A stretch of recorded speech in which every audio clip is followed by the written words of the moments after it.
नमस्ते दोस्तों, स्वागत है आपका कारवार के एक और शानदार एपिसोड में। दोस्तों, हमारे सामने जो गाड़ी खड़ी है BYD Atto 3 प्रीमियम, ये जो ईवी कार है, इसके ओनर से हम मिलवाते हैं और पूछते हैं इनसे इस गाड़ी के बारे में। कैसे हैं दया जी? जी बढ़िया, बिल्कुल। स्वागत है आपका कारवार पे। जी धन्यवाद। ये जो आपने गाड़ी ली है BYD, तो कितने की पड़ी आपको ऑन रोड? ये मुझे 32 लाख रुपए की पड़ी है। 32 लाख ऑन रोड। कितना रेंज देता है? ये 400 प्रैक्टिकल रेंज निकल आता है इसका फुल चार्ज पे। फुल चार्ज पे 400।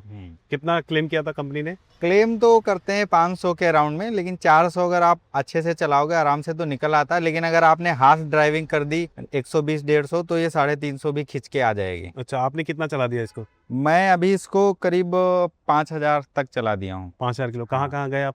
मैं इससे अभी गुजरात गया हूँ, अभी गुड़गांव में तो हम है ही, और उज्जैन गया था।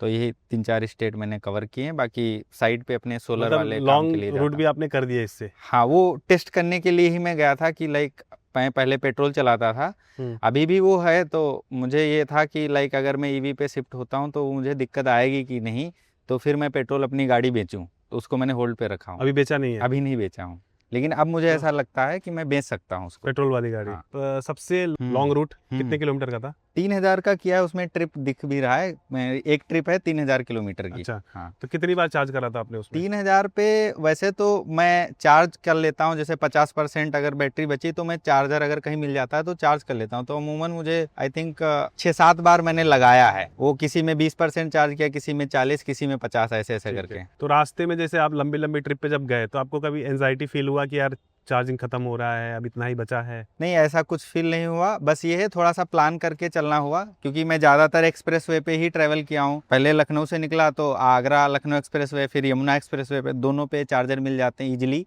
और उसके बाद मैं दिल्ली गुड़गांव आया, यहाँ भी इजीली चार्जर मिल जाते हैं। फिर मैं दिल्ली मुंबई एक्सप्रेस वे से जो है गुजरात की तरफ गया तो उस पर भी सारी जगह चार्जर मिल गए। अब मैं ऐसे चलता था कि लाइक कोई भी रेस्ट एरिया मुझे मिले जो एक्सप्रेस वे का होता है, मुझे नहीं भी चार्जिंग करनी, कुछ नहीं भी करना, तो भी उधर से घुमा के जाते कि एक बार देख लें यहाँ पे क्या इंफ्रास्ट्रक्चर है। तो अगर कहीं चार्जर मिल गया तो मैं वहाँ पे लगा लिया, जितना है उसको फुल कर लिया। फिर मुझे 400 की रेंज फिर मिल गई। तो ऐसे ऐसे करके चलाया तो दिक्कत नहीं हुआ। कंपनी ने कितना बोला था? कंपनी ने 500 के अराउंड में बोला। तो हाँ, 400 में आप खुश हो? 400 में हाँ, मेरी एक्सपेक्टेशन इतनी ही थी कि उनसे लाइक कंपनी तो क्लेम करती ही ज़्यादा है। ओके। तो जैसे ये गाड़ी आपने ली 32 लाख की, तो 32 लाख के आसपास में तो बहुत सारी ईवी गाड़ियां हैं। हाँ, तो आपने और कौन सी गाड़ी देखी थी? देखिए टाटा की हैरियर आती है, उसमें जो है इससे ज़्यादा बड़ा बैटरी है। लाइक वो चली जाती है 550 तक प्रैक्टिकल में चली जाती है। हाँ। लेकिन वो थोड़ी बड़ी ज़्यादा हैवी गाड़ी थी और मुझे उतनी हैवी नहीं चाहिए थी। और प्लस ये है कि टाटा की मैं एक गाड़ी ऑलरेडी यूज करता था पहले, तो उससे क्या थोड़ा सा, देखो टाटा में कोई दिक्कत नहीं, लेकिन टाटा का जो सर्विस वाला पार्ट है उसमें थोड़ी सी परेशानी आ जाती थी। आपको अगर सर्विस करानी है तो आपको थोड़ा सा सर्विस सेंटर वालों के साथ उलझना पड़ता है, तभी वो आपका काम सेटिस्फाई तरीके से होता है। तो पेट्रोल डीजल कार में ना, मतलब जो आप तो सर्विस वाला तो सेम ही है, क्योंकि तो वही ईवी में क्या सर्विस होता है? ईवी में वैसे होता तो यूजुअली कुछ नहीं, लेकिन कई बार अगर सॉफ्टवेयर का ग्लिच आ गया या कोई दिक्कत आ गया, आपका बैटरी सडन ड्रॉप हो रहा है या कुछ दिक्कत आ गया, तो चूंकि वो आदमी सेम है, सिस्टम सेम है, तो फिर उसमें फिर आप उलझ के रह जाओगे। अब ईवी में आप सबसे बड़ा ड्रॉबैक ये है कि आप बाहर से कहीं से कुछ करवा भी नहीं सकते हो, क्योंकि वो सॉफ्टवेयर बेस्ड सिस्टम है। एक बार को आप पेट्रोल है डीजल है उसमें अगर कुछ इशू आया, एक बार आप बाहर जाओगे तो वहाँ के मैकेनिक्स को भी नॉलेज होती है। डीजल पेट्रोल वाली गाड़ियाँ तो उसमें वो सही कर सकते हैं, उसमें ज़्यादातर मैकेनिकल पार्ट होता है, उसमें इसमें ज़्यादातर सॉफ्टवेयर बेस्ड है। तो इस वजह से मैंने सोचा BYD वो कंपनी है जो चाइना की सबसे टॉप कंपनी है इलेक्ट्रिक व्हीकल बनाने में, और ये वर्ल्ड की नंबर 1 जो है इलेक्ट्रिक व्हीकल बनाने वाली कंपनी है। इसके बाद में जो है टेस्ला आती है। टेस्ला की जो गाड़ियाँ हैं वो काफ़ी महंगी हैं, तो इस वजह से जो है हमने BYD ये प्रेफर किया। और लोग भी, मैंने बाहर मैं चाइना 1-2 बार ट्रैवल भी किया हूँ, तो वहाँ भी मैंने देखा है इसकी जो गाड़ियाँ हैं उनका लोगों का रिव्यू। और जो मैंने, चूँकि लेने से पहले मैंने इसको वॉच कर रहा हूँ करीब 3 सालों से, इस ब्रांड को, इस चीज़ को। मैंने इसकी टेस्ट राइड ली थी करीब 2024 मई में फर्स्ट टेस्ट राइड ली थी BYD की। तब से मैं इसको वॉच कर रहा हूँ, तब जाके मैं अभी जो है 1 महीने पहले ये गाड़ी लिया हूँ। सेम प्राइस रेंज में महिंद्रा की B6 वाली शायद ये जो XUV9 ही। हाँ, मतलब जो उनका टॉप एंड वेरिएंट है वही है, उससे महंगा कोई गाड़ी है ही नहीं, ना महिंद्रा में है ना टाटा में है। मुझे जहाँ तक नॉलेज तो है। वो गाड़ी का जैसे जो लुक वगैरह है, डिजाइन बहुत अच्छा है, तो वो आपने मुझे अच्छा नहीं लगता। अच्छा, आपको नहीं अच्छा लगता? मुझे यही अच्छा लगता है, ये एसयूवी मतलब कॉम्पैक्ट एसयूवी डिजाइन है, यही मुझे अच्छा लगता है। उनका जो बी वाला डिजाइन है वो थोड़ा अजीब सा लगता है, कूपे डिजाइन है, वो मुझे सही नहीं लगता। XUV 700 करके उसको भी ईवी में लॉन्च किया, वो भी अगेन 7XO करके। हाँ वो भी अगेन आई थिंक बल्कि ज़्यादा गाड़ी है। तो जब ज़्यादा बल्कि होती है तो उसमें एक तो इशू ये आता है कि मुझे ऐसा मेरे मतलब माइंड सेट में है चीज़ें जो मैंने रिसर्च की है कि ज़्यादा हैवी होगी तो ज़्यादा फिर वो टायर उसके घिसेंगे, चीज़ें होंगी। और प्लस मेरा BYD में अभी महिंद्रा ले लो, आप टाटा ले लो, या फिर जितनी भी इलेक्ट्रिक कंपनियां गाड़ी, ये सब लोग BYD का ही बैटरी पैक यूज़ करते हैं। तो मैंने कहा क्यों ना जो सब लोग जिनका बैटरी पैक या सिस्टम यूज़ कर रहे हैं मैं उन्हीं से गाड़ी ले लूँ। तो अब आइए एक बार अंदर बैठते हैं इस गाड़ी के अंदर। तो इसका कुछ इंटीरियर ऐसा कुछ है और काफ़ी अलग सा है। तो यहाँ पे जो इनका ये डिजिटल मीटर है काफ़ी छोटा सा दिया है, फोल्ड भी स्क्रीन घूम भी जाता है यहाँ से, इस वाली बटन से। ओके, ये टेस्ला जैसा है ना? हाँ,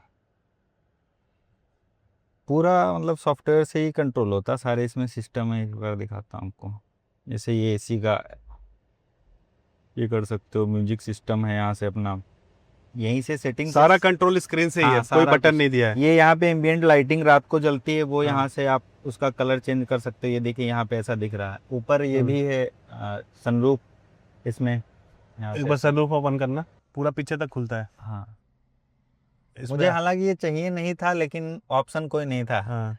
मतलब कोई भी गाड़ी लो उसमें ये मिलता ही है। और सीट वगैरह कैसा कंफर्टेबल है? सीट काफी कंफर्टेबल है, पूरा स्पोर्ट वाला सीट दिया हुआ है, हाँ, स्पोर्ट कार के जैसे। मतलब इसमें मैं तो अभी ड्राइविंग सीट पे बैठा हूँ तो बहुत ही ज़्यादा कंफर्टेबल है, पूरा चिपक जाता है और अच्छा सा सपोर्ट देता है बैक पे। और ये इलेक्ट्रॉनिकली एडजस्ट हो जाता है सीट पूरा। और यहाँ पे काफ़ी बड़ा सा बॉक्स, हाँ। यहाँ पे ग्लव बॉक्स, ये स्पेस है, यहाँ पे भी रख सकते हो। ये वायरलेस स्टोरेज बॉक्स। हाँ, ये यहाँ पे वायरलेस चार्जिंग वाला है। ओके। हाँ। और ये बड़ा अलग सा दिया हुआ है, AC वेंट है। ये AC वेंट है, यहाँ से सब अच्छा। कर सकते हैं। भाई ऐसा लग रहा है बॉटल का पूरा शेप बना के रखा हुआ है। स्टीयरिंग का कैसा फील है, चलाने में कैसा है? आप जैसे इतनी लंबी ट्रिप आपने करी तो आपको थकान वगैरह फील हो रहा था? नहीं, कोई दिक्कत नहीं। अभी देखिए ये फर्स्ट जो मेरी ट्रिप है, ये मैं लखनऊ से निकला था और पूरा गुजरात उज्जैन सब घूम के आया अभी हूँ। गाड़ी खरीद के ही निकले हैं आप? हाँ, गाड़ी खरीद के थोड़ा बहुत वहाँ पे लाइक लखनऊ में चलाया, एक दो अपनी साइट पे विजिट किया, फिर मैं सीधा निकल आया। ओके, यहाँ पे आप देख सकते हैं कि 53% यहाँ पे चार्ज बचा हुआ है और 244 रेंज अभी बता रहा है, तो आराम से 200 किलोमीटर तो चली जाएगी। आराम से चली जाएगी, मतलब 400 का रेंज आप आराम से निकाल सकते हैं। 400 हाँ निकल आता है, लेकिन वही है, अगर हार्श ड्राइविंग कर दोगे तो 350 भी रह जाएगा। तो अभी आप पीछे वाली सीट पे बैठे हो कि नहीं? पीछे पे बैठा हूँ, वहाँ भी आता हूँ। एक बार पीछे सीट पे मैं बैठ के देखता हूँ कि थाई सपोर्ट वगैरह कैसा है। और ये इसका दरवाजा खोलने वाला बड़ा ही अलग सिस्टम दिया हुआ है। यूनिक डिजाइन है। नीचे पियानो वाला भी वैसा कुछ बनाया हुआ है इन लोगों ने। पीछे आप देख सकते हैं कि थाई सपोर्ट वगैरह है, प्रॉपर है, और यहाँ पे आर्म सपोर्ट भी है, और ये बीच में से ये भी निकल जाता है ना। हाँ, ये वाला, ये तो मैंने सही टेस्ट तक नहीं किया, ये वाला जो कंफर्टेबल है। पीछे भी बहुत कंफर्टेबल है, और काफी, और इसमें 3 हेडरेस्ट मिल जाते हैं, आप देख सकते हैं। ये निकल जाता है ना। हाँ, शायद से। अभी इसका जो डोर हैंडल है काफ़ी क्लासिक वाला, जो पहले जो बाकी की गाड़ियों में आता था वही वाला है। आजकल जो फैशन में आ गया है कि अंदर की तरफ, हाँ, उसमें दिक्कत तो है। अभी दिक्कत ये आ रही कि जैसे आपका बैटरी डाउन हो गया, कोई दिक्कत हुआ तो वो खराब हो जाएगा। काफ़ी कुछ इन्होंने भरा हुआ है इसमें। यहाँ पे आपने चेयर भी रखा हुआ है ना? हाँ, ये चेयर है, ये मैंने डिकैथलॉन से लिया हूँ। चेयर आपने क्यों लिया था? ये लिया है कि एक बार दिखाइए। चार्जिंग पे लगाया हूँ 1-2 घंटे के लिए, हाँ। तो इस पे आसानी से बैठा जा सके। मतलब कहीं चार्ज में आपने गाड़ी को लगा दिया और आप पे आप बैठना चाहते हैं बाहर, आराम से तो आप बैठ सकते हैं इस तरीके से। बहुत बढ़िया। तो ये चेयर आपने कहाँ से ली थी? ये मैंने लखनऊ से लिया, डिकैथलॉन स्टोर से। ऑनलाइन भी मिल जाता है, आप लिंक दे देना नीचे। बहुत बढ़िया। तो बूट में भी काफी स्पेस आपको देखने को मिल और जाता है। भी चेयर्स मैंने ली हुई, ये छोटी छोटी है। ये एक है, ये टेबल ले रखा है, इसको लाइक रख के कुछ वहाँ पे लैपटॉप वगैरह से काम भी कर सकते हो अगर बाहर ट्रिप पे गए। ये कंपनी ने चार्जर दिया हुआ 7.5 किलोवाट का, जो कि अभी मैं घर पे लगवाना है, पर मैं अभी लगवाया नहीं हूँ। और एक अलग से छोटा चार्जर है, जो 3.5 किलोवाट का, जिसको आप अच्छा। हर समय साथ में कैरी कर सकते हो चार्ज करने के लिए। नॉर्मल बोर्ड में भी लग जाएगा? हाँ, ये नॉर्मल 16 एम्पियर का कोई भी 3 पिन का प्लग हो उसमें लगा सकते हैं तो ये। इससे तो स्लो चार्ज होगा? इससे हाँ 3.5 किलोवाट का चार्जर है, लगभग 3 किलोवाट का लोड ले लेता है। तो उतने देर में चार्ज होगा? ये 16 एम्पियर में ये रात भर में लगभग 50% चार्ज कर देगा। कितना बैटरी पैक कितना है आपकी गाड़ी का? 60 किलोवाट का 60 बैटरी पैक किलोवाट है। इससे चार्ज करने में 10 से 20 घंटे लगेंगे इस वाले चार्जर से चार्ज करने में। इसका मैंने एक एक्सटेंशन बोर्ड भी बनाया हूँ 3 पिन का। लाइक अगर जैसे मान लो वहां से मुझे तार कनेक्ट करने लाना हो तो उधर लगा दिया, यहाँ तक केबल लाके सेट कर दिया। बंद करने के लिए ये वाला बटन, ये वाला। अब खोलने का इसमें भी ऑप्शन है की की में में भी। जैसे ये बंद हो गया अभी, तो ये वाला की है, इसको 2 बार बटन को प्रेस करोगे तो ये खुल जाएगा। बहुत बढ़िया। चाहे मतलब दूर भी हो तो भी काम हो जाएगा। और फिर ऐसे 2 बार दबा दिया तो बंद हो जाएगा। और इसमें लाइक सिम भी अंदर पड़ता है, जियो का इसमें सिम पड़ा है तो मोबाइल से कनेक्ट भी हो जाता है। इसमें इंटरनेट भी चलता है ना, सारा सिस्टम है। तो सिम से क्या क्या कर सकते हैं?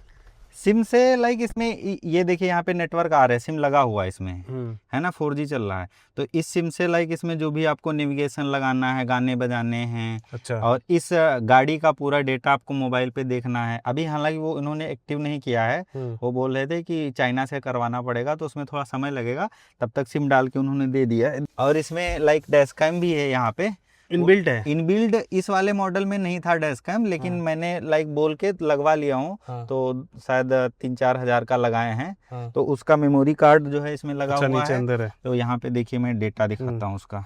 अच्छा, ये जो नीचे स्टोरेज दिया हुआ है, यहाँ पे चार्जिंग सॉकेट वगैरह दिया है, यहाँ पे एक्स्ट्रा जो फोन है यहाँ पे चार्ज में लगा के इसमें रख सकते हैं। ये जैसे वो अपना प्लग लगाना होता है नॉर्मल गाड़ियों में, वो इसमें नहीं लगाना पड़ेगा। इसी से आप प्लग डायरेक्ट सी टाइप भी है, यूएसबी है, या मेमोरी कार्ड यहाँ पे लग गया है, और यहाँ पे 12 वोल्ट वाला वो भी लगा सकते हो, ऑप्शन है इसमें। ये डिफेंडर में भी ऐसे नीचे है। अच्छा, बढ़िया। तो यहाँ पे देखिए जो गाड़ी चलती है उसका ये रिकॉर्डिंग होता है। ये यहाँ पे अभी चल ही रहा है, गाड़ी ऑन है तो रिकॉर्डिंग हो रहा है। यहाँ से मैं जाके वो डेटा पूरा देख सकता हूँ कि कहाँ कहाँ गया। ये ऑटो रिकॉर्ड होता रहता है, पीछे का 2-2 मिनट का इस पे रिकॉर्ड होता रहता है। ओके। तो ये मैंने लगा लिया कि सेफ्टी के लिए, भाई कल को कुछ भी कोई बोलने लगता है। सही बात है। तो अब नहीं, डैश कैम तो आजकल गाड़ियों में बहुत जरूरी है। हाँ, अलग से लगाओ तो ऑन ऑफ का झंझट रहेगा, तो मैंने इनबिल्ट वाला लगवा लिया कि गाड़ी ऑन करते अपने आप चालू हो जाए। और यहाँ पे कुछ इसके फंक्शंस यहाँ पे देख सकते हैं। इसमें पावर बटन भी दिया हुआ है। यहाँ से बटन दबाने से ऑन होता है अगर चाबी आपकी अंदर है। ये पार्किंग वाला है, यहाँ से ऐसे इसको दबाने से ऐसे करोगे तो ये ड्राइव मोड पे आ गया। वो पैडल दबाना पड़ेगा। ये आ गया ड्राइव मोड पे। अब जैसे ये पूरा लग रहा है कि हवाई जहाज उड़ाने जा रहे हैं। सिस्टम ऐसा बनाया हुआ है। और यहाँ से लाइक ये क्या चीज़ है? अच्छा, वॉल्यूम का है। पूरा ये क्लासिक फील दे दिया है। ये शायद यहाँ से हिल असिस्ट वाला लगाने से होगा। इसमें वो भी है क्या? ये वेंटिलेटेड सीट भी है? नहीं, इस वाले मॉडल में नहीं है। ये है प्रीमियम। इससे जो सुपीरियर मॉडल है उसमें बैटरी पैक इतने ही किलोवाट का है, उसके साथ कुछ रुपए बढ़ जाते हैं, 2-3 लाख। उसमें फिर आपको वेंटिलेटेड सीट और कुछ प्रीमियम फीचर मिल जाएंगे। तो मैंने कहा ज्यादा पैसा लगाने का क्या फायदा। अभी तक जैसे जितना भी आपने चलाया 3000 किलोमीटर, और कितना दिन हो गया इसको लेके? ये मुझे 10 दिन हो गए। 10 दिन हो गए।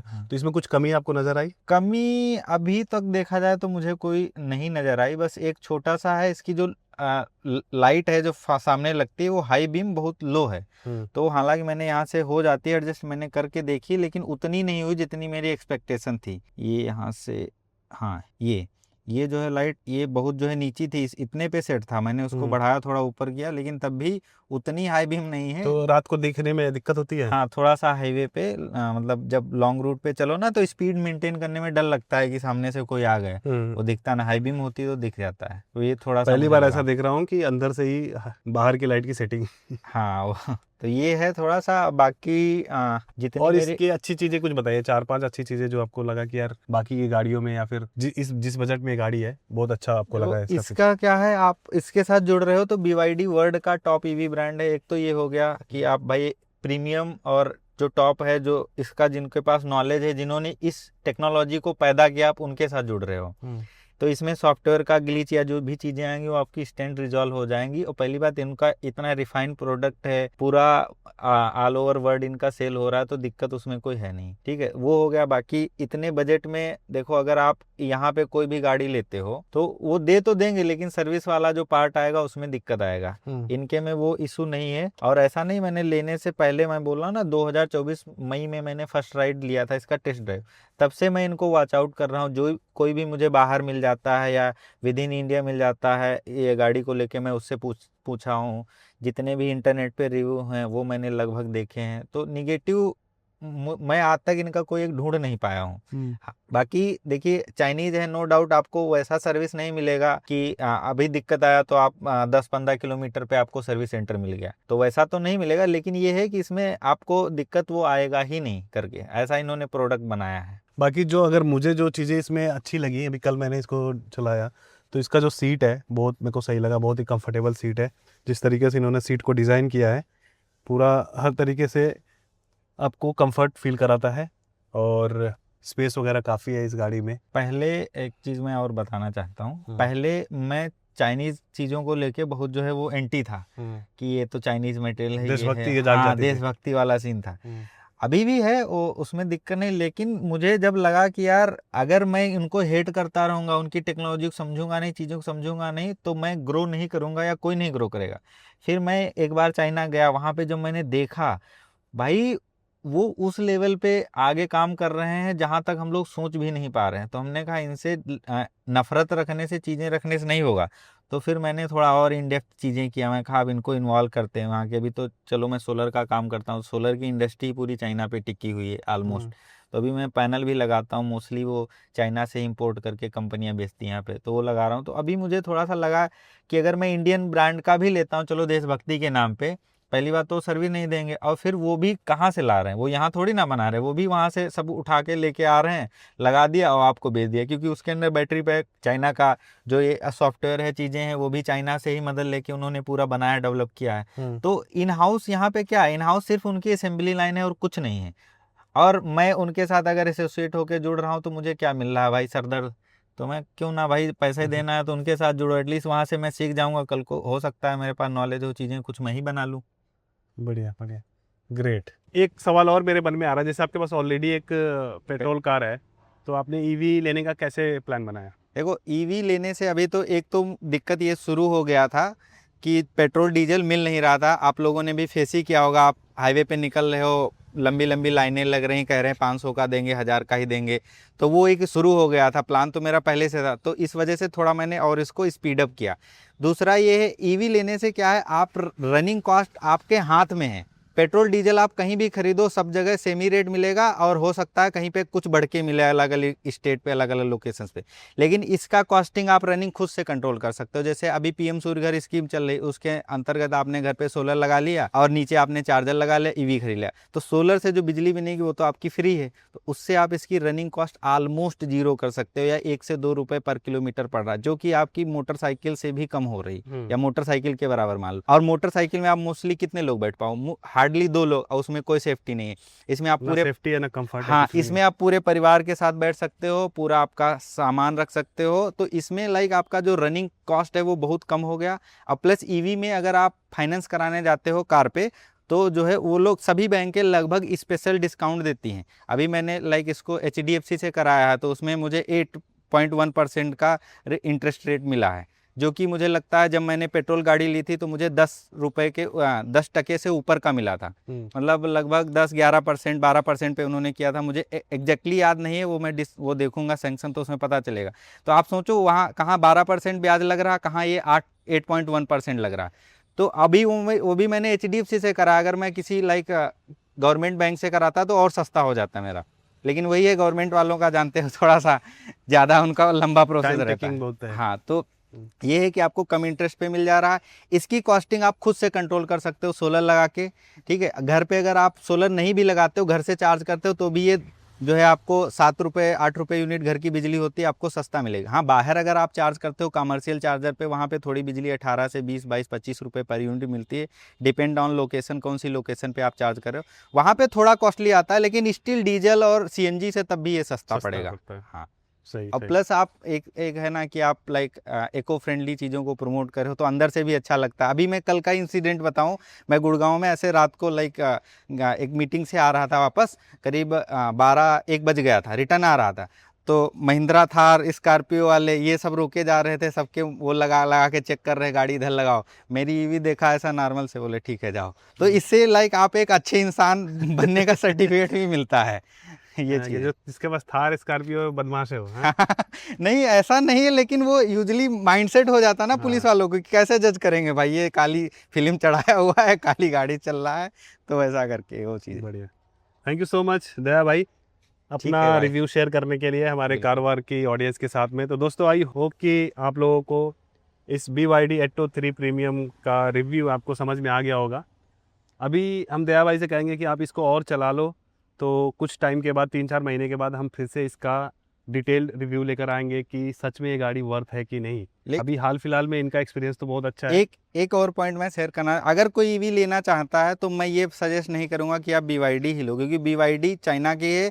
सेम ये गाड़ी चाइना में 15 लाख 14-15 में मिलती है, यहाँ पे 32 लाख रुपए की मुझे पड़ी है। हाँ। आप इंडिया की ही ले लो, टाटा ले लो, लेकिन थोड़ा सा सर्विस के लिए मेंटली प्रिपेयर्ड रहो कि उनके साथ लड़ना पड़ेगा। बढ़िया। टाटा भी शुरुआत से गाड़ी बना रही, तो एटलीस्ट उन्होंने फिगर आउट कर लिया है कैसे चीज़ें होंगी। लेकिन वो लेगो तो आपको बजट में पड़ेगी, अच्छी रहेगी। ये मैंने लिया क्योंकि मुझे इसको टेस्ट करना है उस लेवल पे, सही। और मैंने शुरुआत में लेते लेते 3000 किलोमीटर की टेस्टिंग कर दी है।